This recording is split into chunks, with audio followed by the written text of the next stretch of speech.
Hi, guys, and welcome back to another episode of Age Out, Rise Up Conversations with Careb. In today's community story, I interviewed Lexi. And Lexi, she is still very much in the journey, where we're just trying to get through the day-to-day experiences.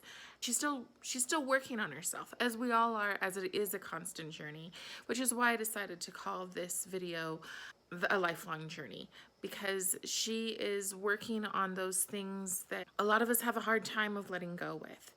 In fact, the other day I was told by someone that the idea that we have any self will, that we have free will, that we can change our lives for the better is actually a cruel concept, and that we shouldn't really even strive for that.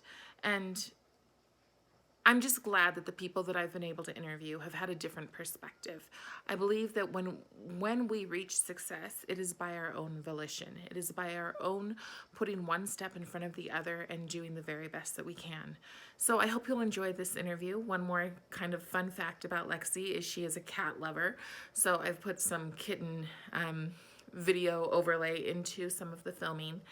And I hope you'll enjoy it. If you would like to be interviewed, please write in the comments or send me a private message. I'm really looking for people who are really committed to leaving that past kind of behind and striving towards a better future.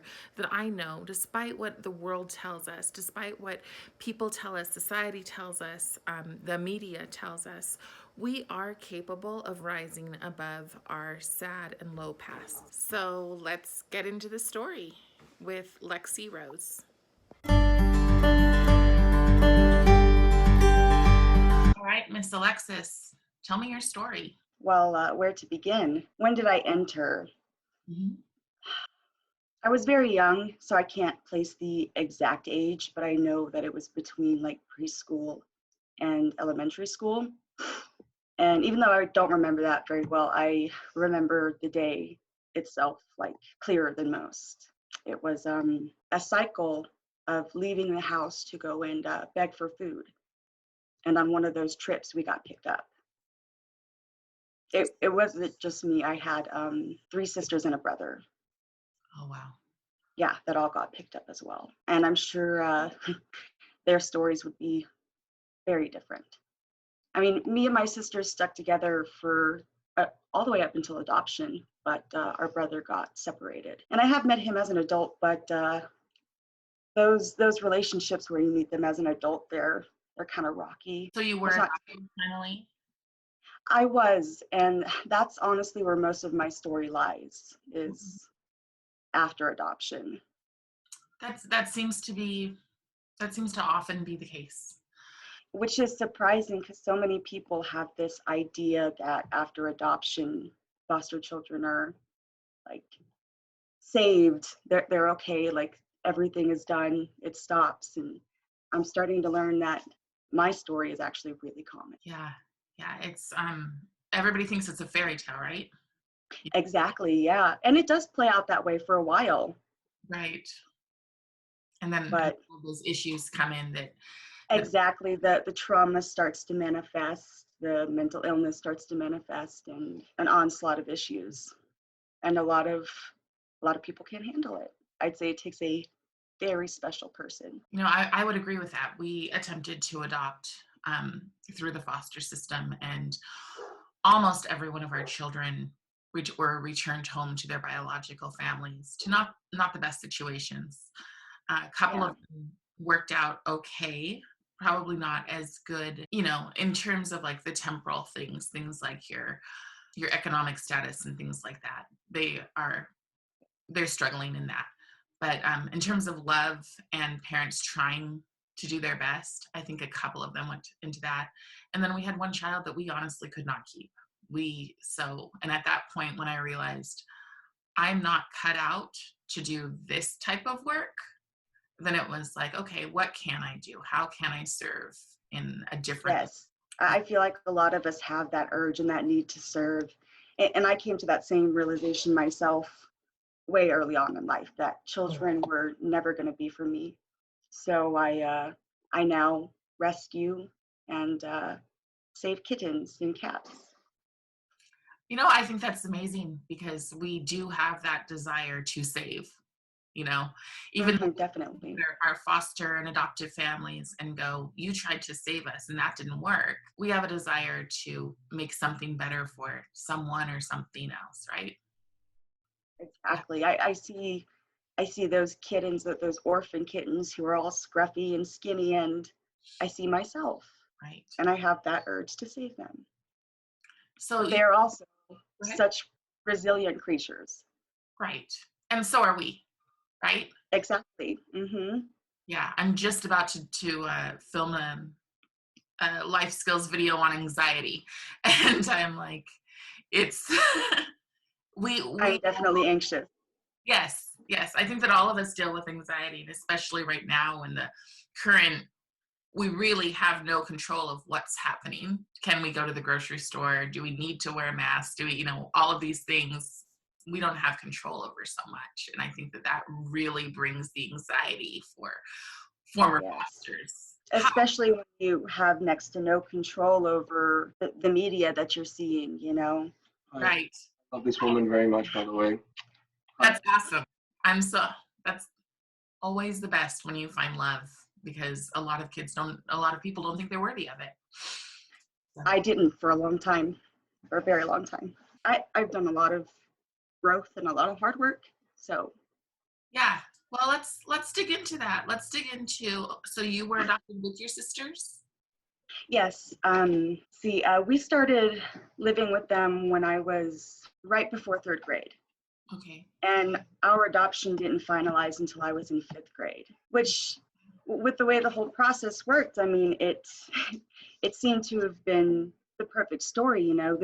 They took the time. We had the family and the group therapies every week, the parenting classes, and that they even waited until most of us were at an age where we could comprehend the decision we were making, which is part of what did hurt so much later on, is that I stood in court and chose these people that ended up eventually hurting me.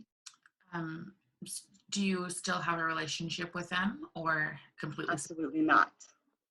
right? I tried for a really long time. I hung on to that like nothing, but mental and emotional abuse continued. Okay. And I realized that this woman would never be okay with who I was. Eventually, I realized with all of them, just I had to stop playing into that cycle and giving them my time. That one gets really complicated. The woman who adopted me it's hard to explain her other than a master manipulator, not quite right up here. She had a lot of traumas and stuff from her life that she had never really bothered to process or try to heal from. And I really think she saw herself in me. That's where a lot of those ill feelings came from. So you felt targeted by her, like you were treated differently than your Oh sister? yes, absolutely. I'm the only child out of the children that she has adopted, which it wasn't just my two sisters. It was another two brothers, and she has a child of her own. I Wow. am the only child that ended up thrown out of the house. I And was also the oldest. Some people have tried to say, oh, like you were the training child, the experiment child, the one that they learned how to do everything with. And if that's the case, then great that my siblings got better. But I don't really think people should go into something like trying to adopt a child without being prepared. Because the one thing that she did not handle well was when the trauma started to manifest. how did it manifest? Um, in a lot of ways, I became severely depressed. I had never been before. At what age? Um, it hit around puberty. Okay. I was about 12, 13. I think about the worst of it was self-harm. I did get to a point to where I began self-harming. And because of that, she put me into inpatient facilities. From 13 to about 15, I spent about a year altogether in inpatient facilities, which later on I learned based on false criteria. See, my adoptive mother is a master social worker, so she has a lot of pull in those sort of areas. A lot of times social workers, I really do have kind of a, like, you need to prove to me that you are trustworthy, because a lot of them just think they know all, and they don't, you Yeah, know.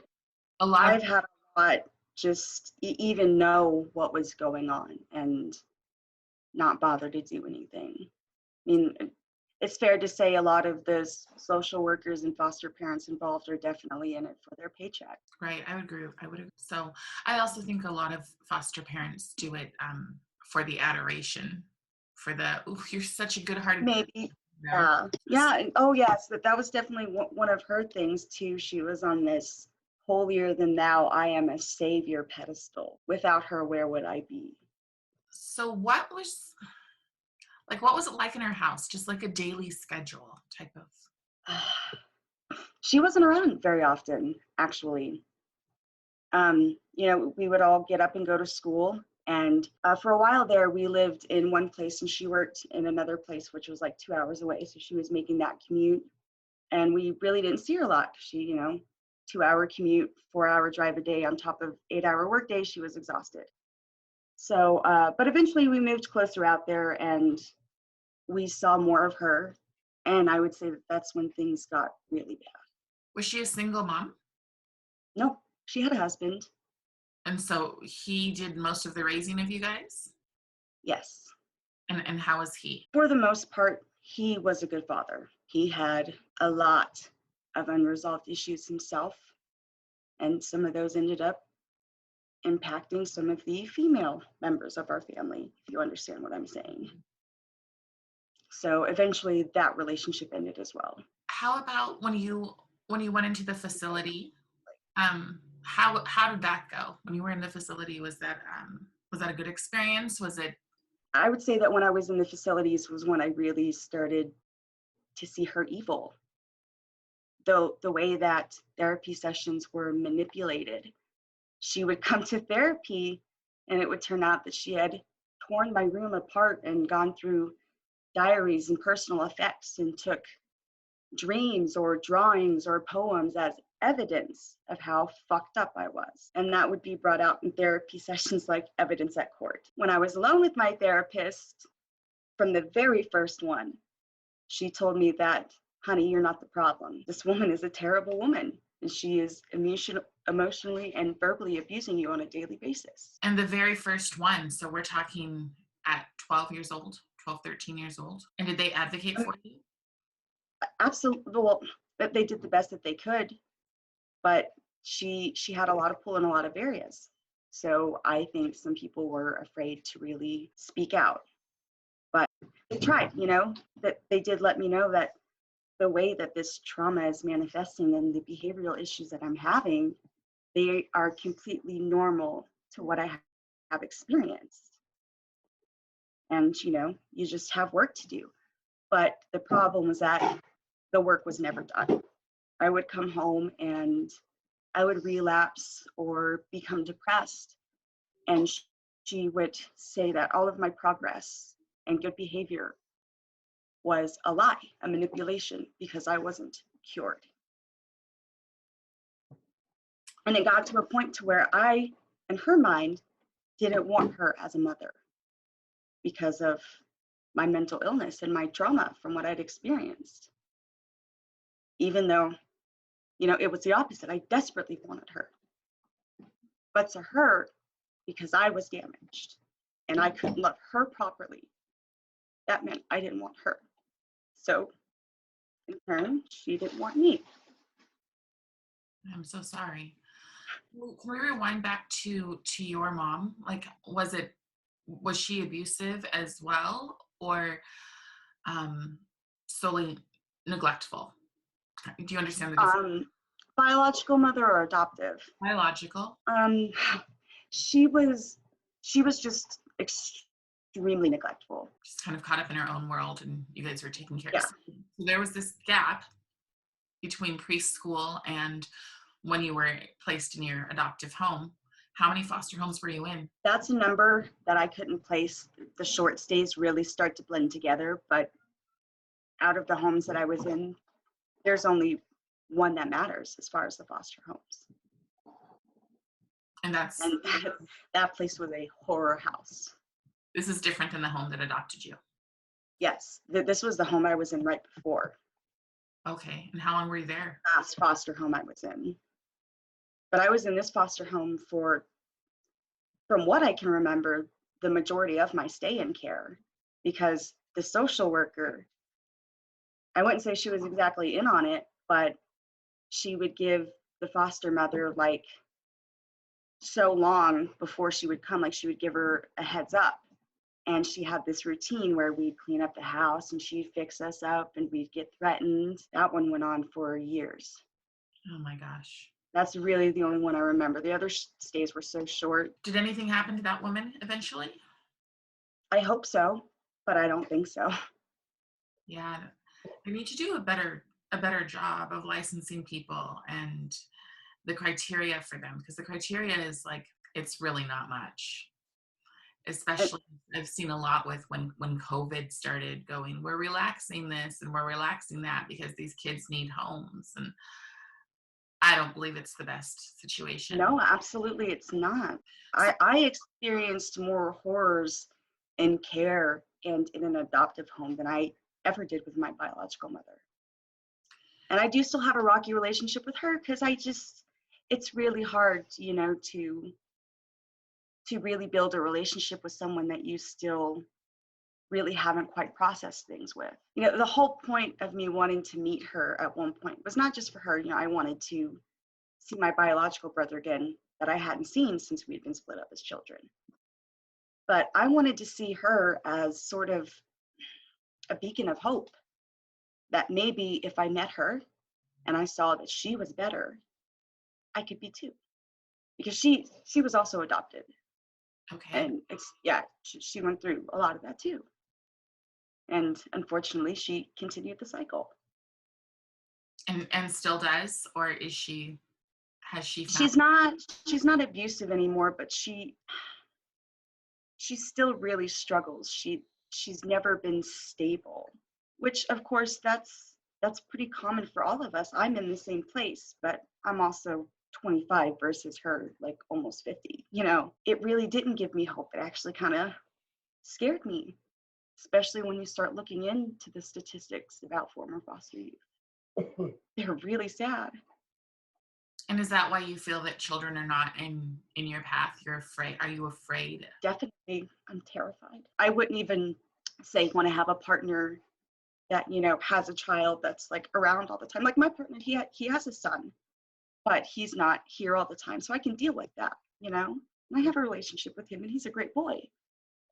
I'm one of those with really terrible anxiety and insomnia, and I'm also disabled, so I need my recharge time. And with a child, that's not possible. A lot of people take what has happened to them and they go, I must be a parent because I must give back to someone so much better than I ever had. But then a lot of people know themselves and go, yeah, that's not for me. And I respect that too, because while I love being my son's mom, it's very hard work. Oh yes. And when you have all of the baggage and it isn't processed, and at 25, honestly, it's not going to be processed. It takes Yeah. us so much longer. We have a lot of times we have executive functioning issues, and we have so much mental things that we need to process and to put into boxes. And it took me to 40 to be able to not be this like massive people pleaser and say yes to the point that I was exhausted. And I'm sure, as you can tell with the way my voice wavers and cracks, it's stuff that I'm still working on. Right. I feel I'm in a better place right now than I ever have been, but it's a journey that's never going to be over. I'm going to be healing forever. We all are. Right. Yeah, I use this image when I do interviews of luggage, because our baggage stays with us. There's a lot of focus on the 18, 19 to like 23-year-old person and how much a person just aging out of care needs. But it doesn't change in the decades later. You still didn't get the things you needed as you were growing up. So Exactly. did you have did you have a mentor who helped you figure things out? My inspiration, honestly, was always me. As as egotistical as that may sound to some people, I'm sure you understand. I do. It was me. No, it's Okay. always stressful to open the can of worms, even if it's something that you're not exactly ashamed of. Right. And it's your life, so you shouldn't be ashamed of it, like that's Oh, I'm definitely not. But it's a lot of people who haven't been in care can't believe some of the things that they hear. They literally cannot comprehend it. that's true. And a lot of times they question whether or not it's honest or um I've never had anybody question if I was honest, but it does feel like sometimes people question the level of trauma that I've been through, the way that it's impacted me. I've always been from the outside high functioning, it seems. So people have always held me at this pedestal. And when I can't, when I fall, you know, that's when they don't understand, because they see that I handle it so well most of the time. And then you fall and it gets bad and do they you feel can't comprehend it. like what is a day or like how long does a fall last for you? Things used to be very different than they are now. I realized very quickly once I started living with him, because he's by far the best partner I've had. I finally been in a place in my life where I'm okay, where I'm not constantly in survival mode. And I realized that these outbursts that I used to have, just of overwhelming rage and sadness, where I'd hurt myself or destroy things that meant something to me, that doesn't happen anymore. I realized that it was literally a defense mechanism, because it hasn't happened in 5 years. So Wow, that's awesome. How do you control it? I've done a lot of work, a lot of inner work, a lot of self-esteem work before those, when something would trigger and that onslaught of voices in your head of, you're not worth it. I can combat that now. When those voices start coming on, I'm like, no, fuck that. I don't deserve this. And I'm going to get to where I want to be. When before, that didn't even seem possible. So who helped you to sort of learn to change your mindset? I've had one friend that actually really sticks out. We've talked a lot on my trauma before, and he wasn't necessarily nice about it, but it was what I needed to hear. He told me that I have to stop letting my trauma dictate everything in my life, because I was still at a point where I felt like I'm never going to be more than this. I'm never, because I'm disabled, I can't work, I've never had a place of my own, I don't really make any money still, it kind of still feels like I'm floating in limbo. And I felt like that was going to be forever. And he told me that I have to stop letting it dictate my life. So I'm a trauma therapist, see her once a week, and I put in the hard work. What do you enjoy doing?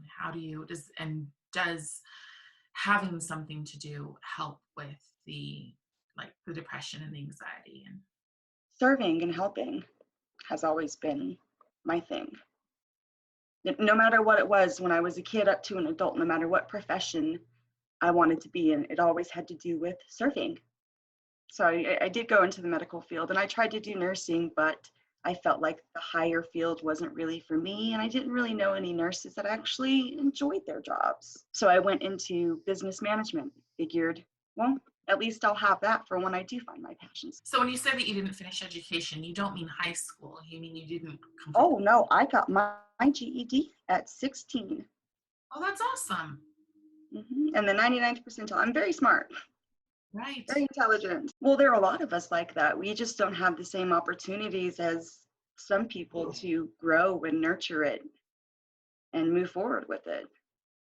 Well, a lot of times when other people are being supported to go to college or whatever, we're just trying to keep a roof over our head, right? That's actually why I ended up out of college. Right. For a while, I'd been, oh, well, here goes into this part.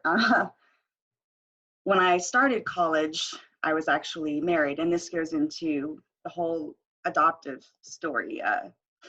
Once her husband had done what he did to me, I basically got thrown out onto the street.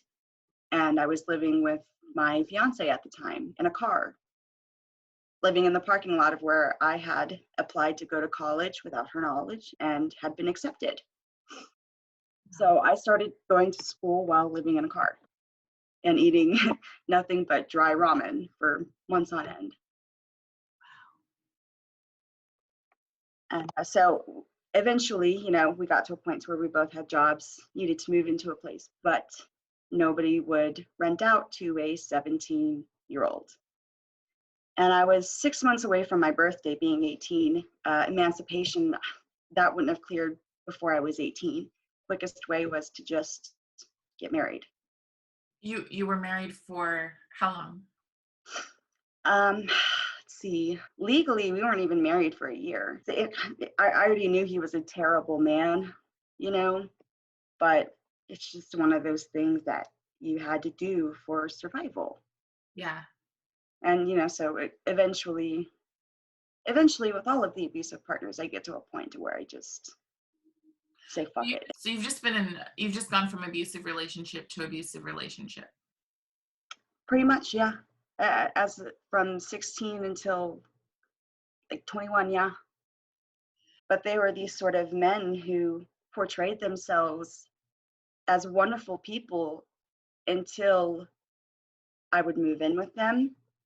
And then slowly it would start to manifest. Slowly they would start to infiltrate my friend groups, what family I did have. And then the abuse would start. And it was always behind doors. And they were always beautifully charismatic men. They could talk to anybody. And it would get to a point where I would literally be isolated, to a point to where I couldn't even tell my friends and my family what were happening. They were so good at it that people just didn't believe it until they had to see it for themselves. And these type of men, they prey on people like us. So how did you get out? My family that, like I said, it's rocky, but I don't know if he ever ended up believing me, but he came and got me anyway. Okay. I was literally to a point to where he actually came with us. I used to live in Oklahoma, and when my brother, he was living in Colorado, so he came and got us because I was so scared to leave this man, to break up with this man, because it would get to a point where we would get into a fight and I would leave the house. I would see him looking for me, and just the feeling that you get, like this is not going to end well. He had never he had finally gotten to the point recently where he had put hands on me physically. So that was why I had gotten to that point where I was like, I have to end it, but I have to do it in a way in which I'm safe, be free, and have the courage and the safety to shut it down. Good. I've always wondered how it is that people, like what drives a person to saying enough and making a plan to get out? Hope. And how do you have the hope when you've been beaten down so much? My therapists are always astounded by it as well. I am too. I have no idea how I've managed to hold on to the amount of optimism and hope that I still have, but I do. I genuinely believe that everybody can be better. Yeah. And I think the best way to inspire people to be their best selves is to be my best self and to put that out there. And what do you need to be your best self? What do you feel like you need? Therapy, definitely. I think therapy is lifelong affordable therapy is so important. I mean, we all have friends and family in our lives, but whether we want to admit it or not, we're all holding on to something that we're not willing to share with the people that we love. Right. And that tears you up inside. Therapy. Maybe you have just unbridled rage and you can't handle it, but you can't talk to your family about it because then they see you differently. Therapy, Mm-hmm. It's like a little spirit guide in real life. As long as it's a good therapist. Yes. And it is hard to find a good therapist, but the key to that is doing your research. And how do you do your research? Well, there are actually very many approaches to therapy. And I learned that by just, kind of being like, why, typing into Google, why does my therapist suck? Because, all of my therapists for a long time really sucked. And they were talking to me in a way where I choose to feel this way. And I was like, no, I do not. Nobody would consciously make this choice. So once I figured out there were different theories, I did the research and I picked one that I felt like resonated most with what I wanted. And I found one and I explained to her. She's like, yeah, I'm aware of that approach. And now I have the proper kind of therapist. It's just a matter of really delving into it and taking the time to find the right one. So what would your ideal life look like? If everything could fall into place, what would that be for you? I don't think that would be a life for me. I really don't. If I can look into the future and imagine everything falling into place, I can't see that. I crave challenge and growth. I don't want things to just be falling into place and handed to me. That's the beauty of it. You really have to fight for the really good things in life. What is that dream? Because you're right, life is never ever perfect. There's always some pitfall or something that you have to get through. And I'm always like, I am a type A. I like to have a plan B and a plan C. If this doesn't work, then what do I do here? That is what calms me down. But what about for you in terms of like your dreams, where you would like to be? What does that look like? Well, I guess you could say I'm kind of already there, but bigger. I want more land. I want a bigger house to be able to do more of what I do. I'm known as the kitten lady in my town. Do more. I want a nursery and I want to be able to find a way to hopefully make an actual career out of it and maybe profit from it as well. I think that's my dream. It's never really been about me. I mean, yes, I definitely see myself in those kittens, and I guess if you think about it, it's a nice little sort of therapized theory of, saving your inner child, but because you can take a cat off the street who's been shown the worst side of humans and they still love. I think that's the most beautiful thing I've ever been a part of. Most rewarding thing, where they just never seem to break as long as they're taken care of properly. And it's really special. I want to keep that special thing in the world. When I hear that, I really do hear it's amazing to me that like when you type in adoption on Instagram or something like that, the first thing that comes up is animals. It is. And it's amazing to me because you would think that children would be in that Would spot. be the first, but They're not. They're not. we're just not as cute. And even I think even a very difficult animal is not as challenging as even a well-behaved, easy child. It definitely is. I would say taking care of 6 kittens is definitely easier than taking care of 6 newborns, for sure. But it's what I can do, And someday it would definitely be nice to sort of employ that same method with children. Get people as excited about adopting and rehabilitating children as they are about cute little fluffy animals. Show them that we have the same spark, the same resilience. In the proper hand, we can heal and grow as well. And what do you think that foster parents need to learn, or adoptive parents need to learn to have the quote unquote proper hand? Based on my experience, I would say, well, definitely a lot of toleration and compromise, first of all, but understanding more than anything. And I don't mean understanding necessarily what we went through, but understanding the fact that this is a lifelong battle. You're never going to be cured. The pain is never really going to go away. It's always going to be there somewhere. While this is who you are, and some of it's really horrible and sad. And that sucks. But because of that, we also have the ability to be so much stronger and better people. I think they need to have that understanding, that it's never going to go away. It's always going to be a part of that person, but it doesn't have to be a bad thing. How do you feel that they can help us be those stronger, better people? Like, do you think of any tangible ways that they can put into practice?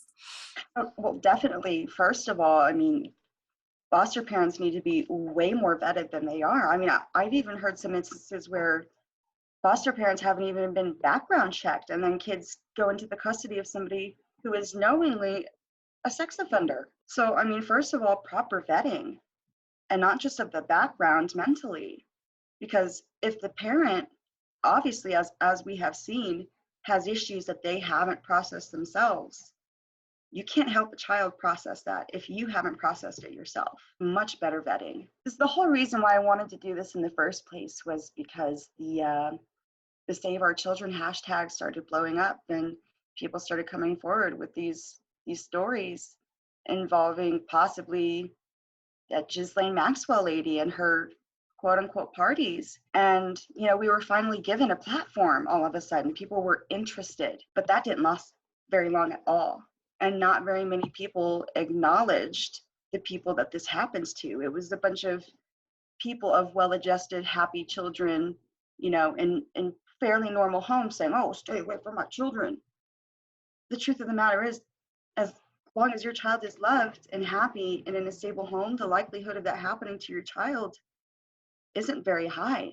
You should be worried about foster children, children of homeless women. Go to your local DHS shelter, volunteer, see what you can do to even help people who've already been through this. There are so many former foster youth out there who are victims of what you're screaming about, and they still can't take care of themselves, So if we really want to hashtag Save Our Children, we have to start with the unwanted ones first. Oh, I totally agree. I consider foster children, especially those who are never adopted or not adopted into good situations, the invisible people. Oh, definitely. I really do. That's the reason that I do these stories, is that I want these invisible stories to be told. I think that they turned the Save Our Children, unfortunately, has a political bent, automatically shuts that down. Politics, but it's like, what happens after November 4th? Is she still going to be? Are these issues still going to be on the forefront? Yep, they will still exist. When I think about saving our children, I believe that the best way, and I'd love to hear your opinion on this, I think that what they should be doing, I think that children in the first, it's usually, at least in my state, it's 18 months before they will even consider adoption. So when you said that it took you 2 years to be adopted, I wasn't surprised. That's pretty typical. But I think that in those 18 months, I would like to do away with foster homes and instead have like a foster academy where all foster children would go, and where they would have mentors, so that nobody is saying they don't have a one person. They all instead have like youth leader inspired, high energy people mentoring them. They have their therapy on hand. They have performing arts or like fine arts or whatever, so that they have that interest in something to focus on. And they're also all together, so nobody's looking at and going, well, my brother went to this home and he gets treated better than I get treated in this home. Everybody's feeling like they're the same. And I think that that's really a benefit, because I think that when they take foster children and put them, this is my own personal opinion, but when I've gone into foster homes where it was their biological children and me, I wasn't treated the same. It was a Definitely. you're there, you are the trophy in the family, you're the Yes. trophy while you're doing well. And when you're not, it's, oh, poor them. Aren't they saints because they put up with you? Mm-hmm. And so I just wondered if that would be one way to save our children, because it would, to me, it would alleviate people fostering for the money. You wouldn't even adoptive families until the parents are out of the picture. And I think that Yeah, that would be another thing, because parents oftentimes, biological parents, often resent those adoptive families. they do. But thinking about it, I mean, something like a school wouldn't be terrible, because if we're being honest, even most, like, say a big boarding school or private school, they have way more adults and supervision and help on hand than foster homes or shelters or group homes do. And what they They're say is, the orphan trains and all of the ways that it has been abused in the past. And like, well, then shouldn't we take what we've learned from the past and make sure there's no loopholes like that? Make sure that there's no orderlies gagging kids. But, so obviously these people are vetted, but it is their job. So they have their 8-hour shift, and then they can go home and recoup and come back and love on these kids. exactly, recharging is really important. Yeah. But it's also important for that child to go back into a safe environment while, say, the foster or adoptive parent is recharging, Right. because, like I said, I learned that a lot of my quote unquote bad behaviors completely disappeared when I was no longer being abused. It turns out that that wasn't actually me. That's not who I am. It was rather a defense mechanism, when a porcupine hooks their spikes up. So were So, homes better for you than your adoptive home? were Or foster homes better? well, you said that you were put into I'm trying to think of what the word is, but I thought it would be like a home. Inpatient care. I'm sorry? Inpatient care. Yes. Was Yes. that better? Actually, yeah. It was a much more structured environment. And there was somebody working with you to heal every day, somebody with you individually. And not only that, but you got to be with children who were struggling with the same thing. So you had a peer group, a support system who truly understood and you could connect with. I Yeah. mean, absolutely, it sucked not having my freedom and being away from my family and friends, but structured life like that with everything that you needed on hand definitely gives you the ability to heal like nothing else. That's why I'm such a proponent. And if I can ever do anything to change that and to turn it into this structured environment where kids, they are not falling apart, they are not falling behind academically, they're not falling behind emotionally. They've got people, even physically. I just think that all of these proponents make kids healthy. Yes, it does. It absolutely impacts them. I mean, for example, when I was in care, I was in special ed classes. And then when I got out of care, they didn't think it was necessary. And, they did all those crazy tests, placement tests. And it actually turns out I was on a ninth grade level. My talents weren't being nurtured properly. I wasn't being given the proper environment. You were being labeled. I was a difficult child, so I was put into special ed classes, and that took away, for me, the one thing that was a light for me in foster homes was school. It was the one constant, the one thing I could always rely on. So if there was something outside of a person, it was definitely school. And did you have any teachers that were inspirational? Oh yeah, definitely. I can think of 3. Tell me, because they would be one person. And you could have more than one person. My first one was my 3rd grade teacher, and this is a really crazy name, Mrs. Kosofsky. She was the first academic professional to really see who I was as far as my intelligence and my talents. And she really pushed me. And that was, that was the year that really came out. And, everybody found out, holy shit, she's really smart. She's not actually stupid. And then there was my 5th grade teacher.